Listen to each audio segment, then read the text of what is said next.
Bisagra de cadera. Vamos a explicar el concepto de bisagra de cadera, para lo cual es importante que entiendan o conozcan o sepan qué es la cadera y dónde está la cadera. Entonces, la cadera es una articulación. En este caso lo vamos a mostrar con el esqueletito para que ustedes lo puedan visualizar. La cadera es esta articulación donde se une la cabeza del fémur, que es este hueso grande que tenemos en la pierna, que es redondita, con la pelvis. La pelvis tiene como un huequito y ahí se mete la cabeza del fémur. Es una articulación esferoide que tiene mucha libertad de movimiento. Se dice que tiene 3 grados de libertad de movimiento porque puede ir hacia adelante y hacia atrás, hacia los costados y puede rotar hacia adentro y hacia afuera y combinar todos esos movimientos. Es una articulación diseñada para moverse. Entonces, la articulación de la cadera, tenemos una cadera izquierda y una cadera derecha. Unión entre la cabeza, el fémur y la pelvis.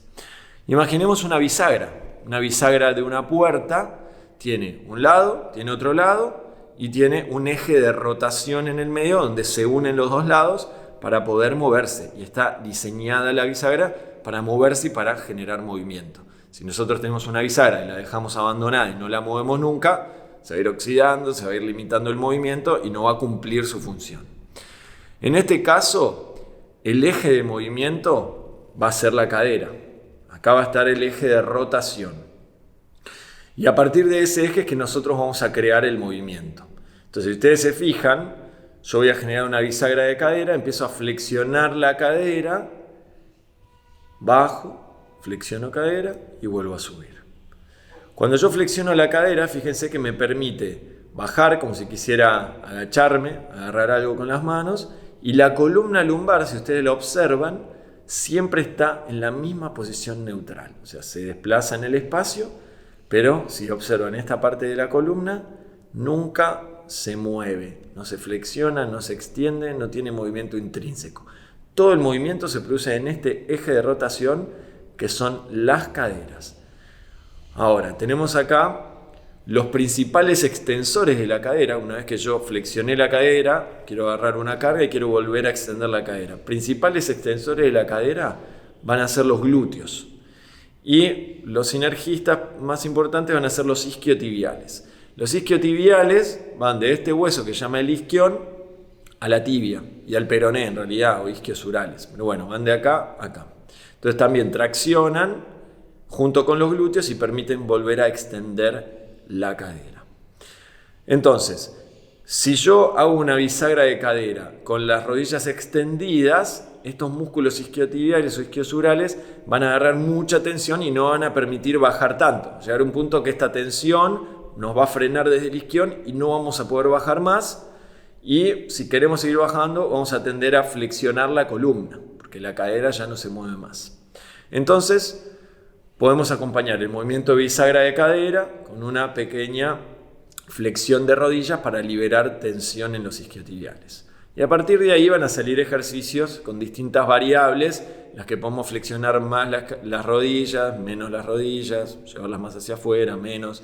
Pero no olvidemos que lo importante de este ejercicio, de este movimiento, es que el eje de rotación y de movimiento está en las caderas.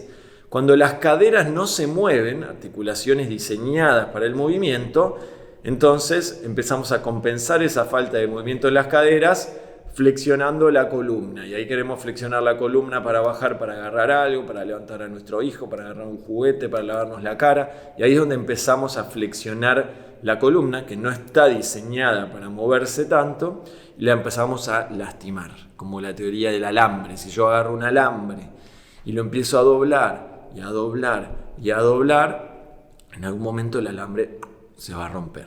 Entonces, comparamos la columna lumbar, una pieza, un segmento corporal que está diseñado para la estabilidad, por donde pasan todos nuestros nervios que van a las piernas, donde tenemos muchos discos y articulaciones con muy poco movimiento, un sector del cuerpo rodeado de músculos diseñados para estabilizar y que se encuentra en el epicentro de la presión intraabdominal de la cual hablamos en la respiración, y tenemos las caderas que están diseñadas para moverse un montón y que suelen estar limitadas porque no las usamos, porque estamos todo el día sentados. Entonces, aprender a estabilizar la columna lumbar y a moverse a través de las caderas es un elemento muy importante para que podamos seguir entrenando correctamente. Bisagra de cadera.